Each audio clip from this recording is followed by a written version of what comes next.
የጠለቀ ነው የተረሳን ማሰብ ማክበር ልማድ ነው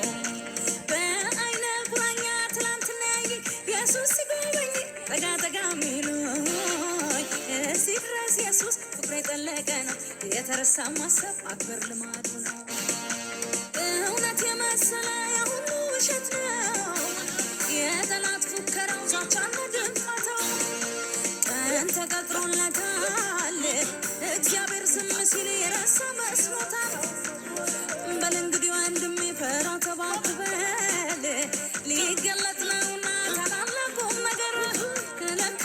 አመገፋት ለካ ለመልካም ነው ለካ አመጨነቅ ለካ ለመልካም ነው የሰማዩ ጌታ ክብር አይቶልህ